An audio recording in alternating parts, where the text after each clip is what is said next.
Jeremy Corbyn sounded just a bit like Donald Trump in his speech this weekend. The system is rigged, he said, and stitched up against the majority, and there needs to be a political uprising to put things right. But his profile in the media couldn't be worse, and his party's polling is frankly dire. Now, with Theresa May seemingly about to confirm that we will leave the single European market, there is no shortage of questions this morning. And can I start with that one?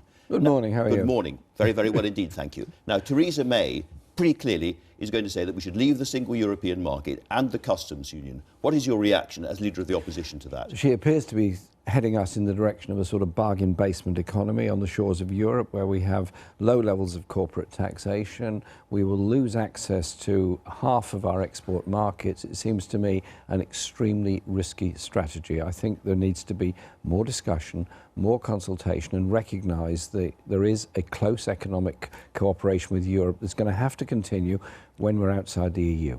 And you've read this morning, possibly, the Chancellor, Philip Hammond, suggesting or implying that if we don't get access to those markets, we could cut corporation tax quite dramatically in this country and be a kind of low-tax alternative to the EU offshore. He appears to be making a sort of threat to the European community, saying, well, if you don't give us exactly what we want, we're going to become this sort of strange entity on the shores of Europe, where there'll be very low levels of corporate taxation and designed to undermine the effectiveness or otherwise of industry across Europe. It seems to me a recipe for some kind of trade war with Europe in the future. That really isn't a very sensible way forward. So trade war, a very, very risky option, and a bargain basement economy. Yeah. And this is all triggered by Article 50, which Labour is going to vote for. The referendum voted to leave the European Union. That Parliament has to live with and has to work around. Therefore, we won't block Article 50, but we will make the point very clearly in the run-up to the vote about the question of access to European markets, and also, of course, things we're going to have to cooperate on the future, such as environmental regulation, consumer rights, all those issues. We've got to cooperate with them. But you now know that she is heading for a version of Brexit you think is disastrous. Well, doesn't that change? I mean, you could say you make your point. This is what's trailed this morning in a speech she's yet to give. So you don't believe it? Well, I don't say I don't believe it. I'm just saying sometimes the media frenzy can get slightly ahead of the facts. It certainly can. We'll find out in the middle of the week, nonetheless. But assuming that, if that is the case, that she is taking us to a version of Brexit that you think is disastrous, why is it that you are saying, there is the cliff edge, let's march towards it? No, not saying march towards the... Well, you're voting for... Listen, Article the referendum made a decision. Parliament voted to have a referendum. A decision was made. We have to work around it. Now, the question then is how the negotiations are conducted, what they are, which is why I've been reaching out to colleagues all across Europe, why we're having a large conference of socialist parties across Europe at the end of February in London, in order to build up alliances. Because remember, the Brexit vote isn't a one-off thing. It's got to be agreed by 27 national parliaments. It's got to be agreed by the European Parliament. So there's quite a long way to go on this. You think European countries could block the version of Brexit that Theresa May wants? I think many European countries would want to maintain the links between universities in their country and Britain. They would want to maintain that trade relationship. An awful lot of industries, think of all the big names in Britain, Rolls-Royce, Airbus and so on, all rely on a European cooperation. Now, you said that you will carry on making the points here. Is there any way at all, after Article 50 is triggered, that you think you can get your version of Brexit through the House of Commons and actually happening through the British political system? It's going to have to keep coming back to the House of Commons, and we'll make sure it does keep coming back to the House of Commons. I know there's a court case going on at the moment. We will keep on pressing the government on this, and there are MPs in all parties that must be concerned about the future of industries in their constituencies, must be concerned about the future trade relationships we have, and also what kind of trade arrangements we have the rest of the world in the future. If we're part of the customs union, then clearly trade is done via the customs union. If we're not part of the customs union, then we've got to start making our own trade arrangements, which will be the first time for 40 years Britain's done that. Forgive this ghastly cliche or propagandistic thing, but is there a majority in the House of Commons, if Labour works with other parties, for soft Brexit? I think there's a majority in the House of Commons of people that are very concerned about the implications of a Brexit that leads us into the sort of Philip Hammond area of bargain basement on the shores of Europe economy. I think there are people who are worried on the points I've made about universities, about education. They're also worried about the practicalities of it all, because clearly Air pollution is an issue. Clearly, management of the seas and fish is an issue. There are many issues on which there's going to be an awful lot more debate and discussion. This is not a one-off simple thing that's going to happen in 2 days' time. Now, it sounds unlikely, but you made a speech this week which just has a whiff of Donald Trump about it, a whiff of the whole system's rigged against the ordinary Joe, and something needs to change. I'm really interested about the similarities between me and Donald Trump. Well, so am I. It's unexpected, and the hair needs to change. Is it the hair or something? The hair needs to change. Let me read you one of the things you said, however. The people who run Britain, whoever they may be, have been taking our country for a ride. They have stitched up our political system to protect the powerful. That is a big charge. What do you mean by it? What I mean by it is the very wealthiest in this country outsource and offshore their profits into tax havens around the world, that we have been privatising industry. We've been privatising services for a very long time. We have a growing gap between the richest and the poorest, and we have a political system that leaves an awful lot of people behind. That surely was one. So there were many others, but one of the messages in the EU referendum campaign and in some areas in the low participation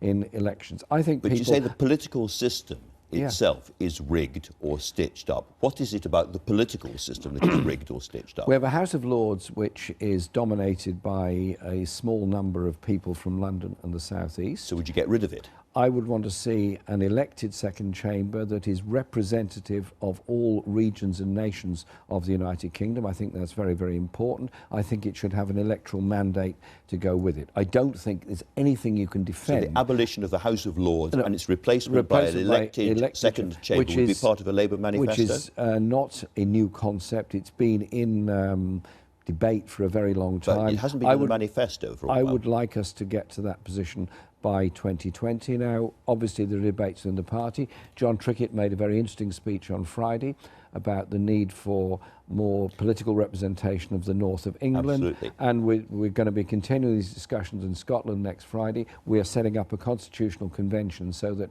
when we get towards the general election, whenever that may be, we'll be in a position of some degree of consensus about the kind of constitutional structures we're looking for. But it's also a question about properly funding of local government. If I might, a constitutional convention in Scotland led to the Scottish Assembly, which led to the Scottish Parliament. Would you like to see the same process happening in the north of England?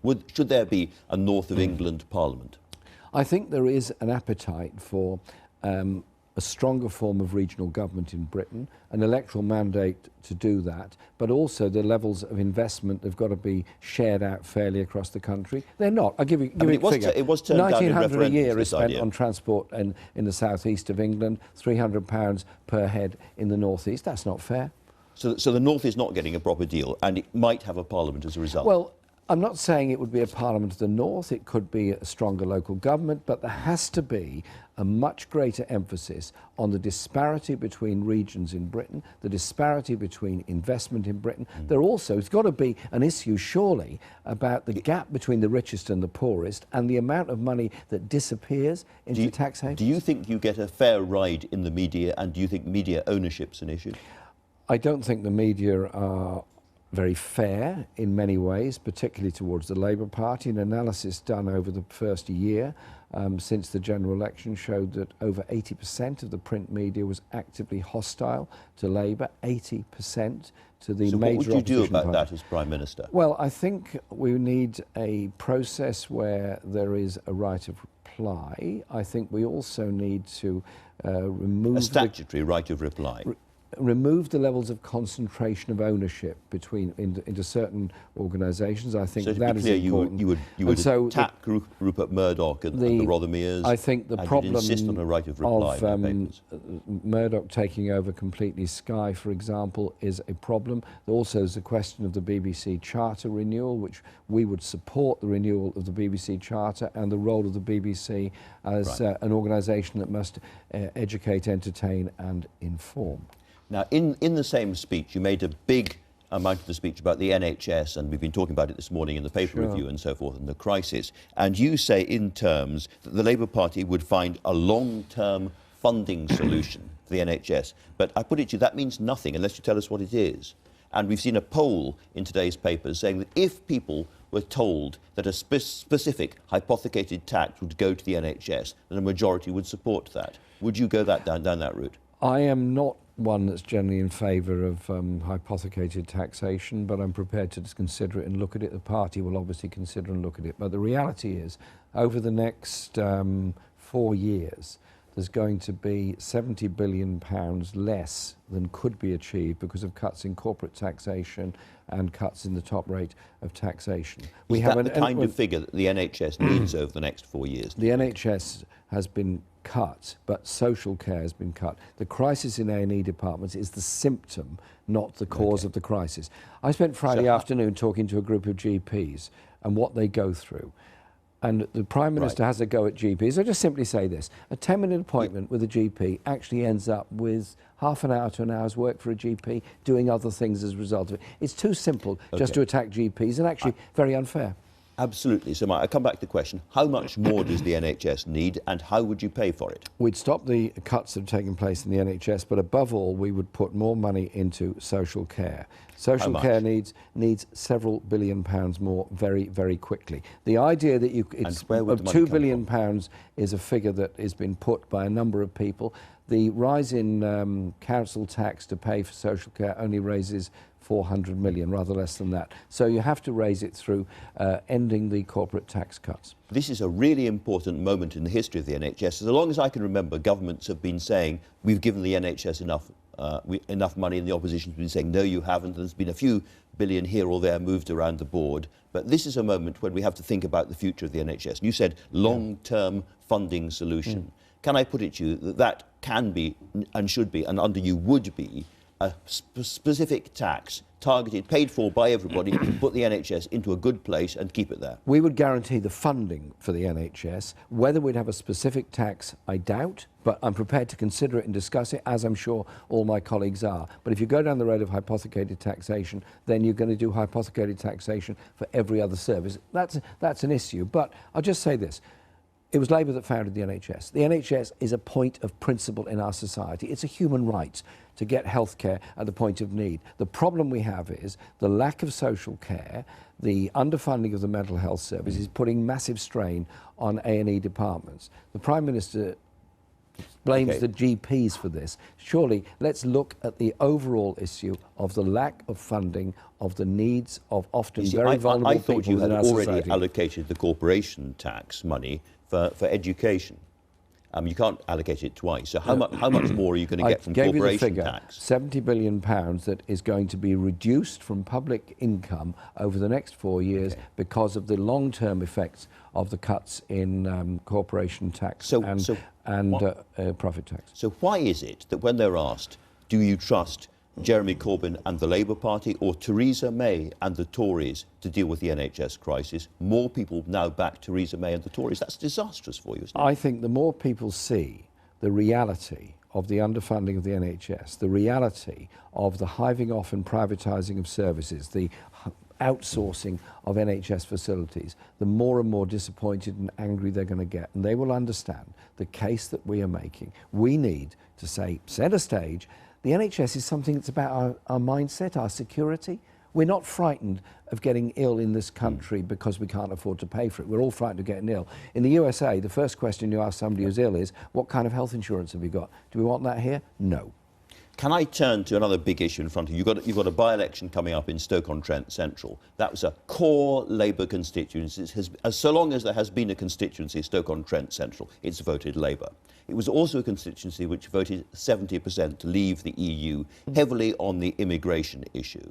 And your policy on immigration is something that most people simply don't understand. You have said both that you're in favour of managed controlling immigration and also that you don't rule out changing it. It's very unclear what you really think. Can I ask you in clear terms, do you think immigration in this country should come down?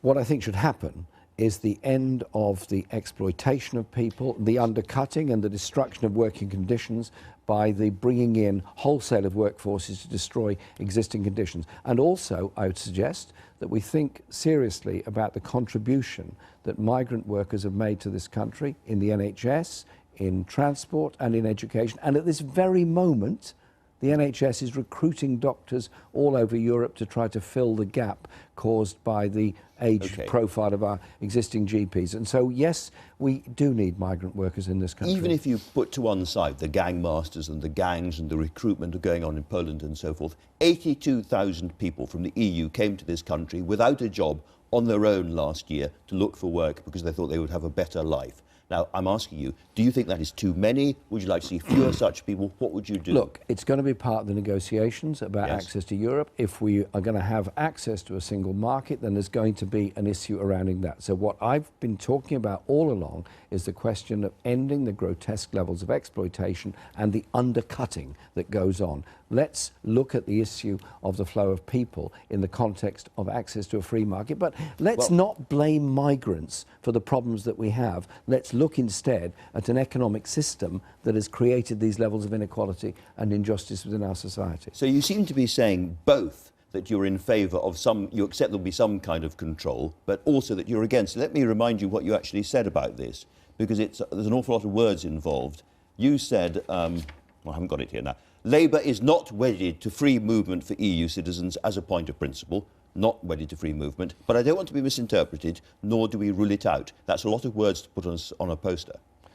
Well, it won't be on a poster because it's far too long. What we're going to be doing is negotiating a trade arrangement with Europe to make sure that we are able to access those markets. It will involve people from Europe working here just as much as there are 2 million British people living and working in the European Union. Are we going to cut ourselves off from Europe completely? I don't think so. Can I ask you one other thing about this? Because when we talk about this, you always talk about exploitation and economics. Well, it happens. And absolutely, but for an awful lot of people in Stoke and elsewhere, this is a matter of identity and culture. Do you accept that, or do you think that that is all a form of racism? No, I think identity is an important thing, and I think understanding... When they say our communities are changing too fast, well, communities we don't get it. Communities all do change, but it's also a question of inclusion of people within that process. And so the government, for example, underfunding, indeed cutting English language classes is part of a problem. The lack of local authority funding leads to a blame culture, which is unbelievably unfair on people. Let's instead look at the issues of how we develop our community and society, and look at the huge contribution made to our health service and education and local government by those that have come and lived here, just like British people in France and Spain and Germany make a huge contribution there. Let me read you another thing that you've said recently on the wage cap.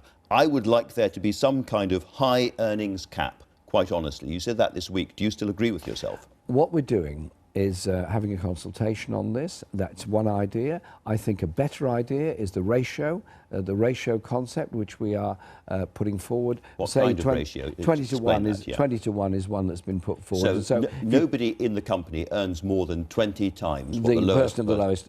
So the idea being the chief executive would be tied to the wage level of the lowest paid within the company. So, for example, John Lewis Partnership do operate to everybody in the country.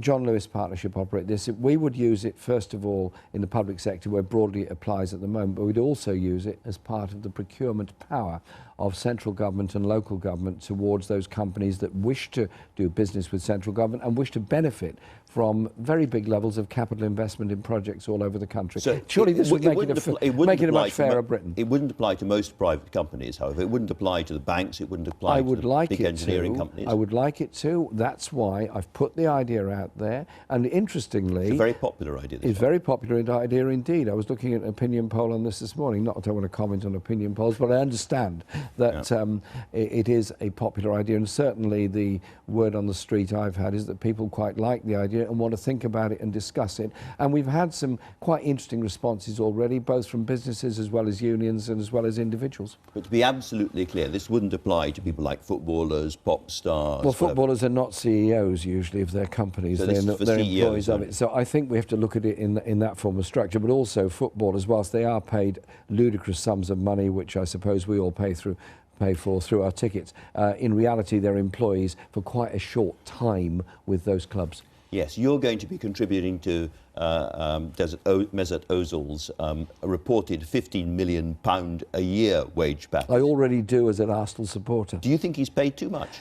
Yes, I do, actually, but... Would you like to tell him just to calm? He's probably watching. Just moderate it. Thanks for your game. You are a fantastic player, but can you just live with what you've got at the moment? He's a lovely player, and it's a great club.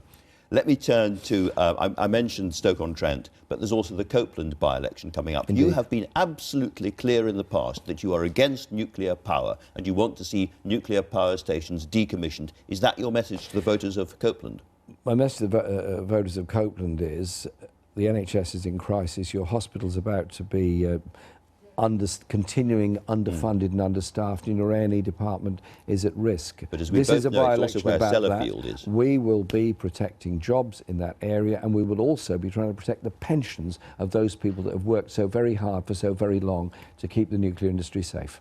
Are you against nuclear power? I want to see a mix. I want to see a much greater emphasis in the long term on renewables in the way that Germany and other countries have done. But we do have nuclear power stations. We do have a nuclear base at the moment, and that's going to continue for a long time. I say no to nuclear power. Let's decommission the power stations. Does Jeremy Corbyn still agree with himself? We have a system which is a mix at the moment. Nuclear power stations last for a very long time. But I've made very clear... Could Sellafield expand?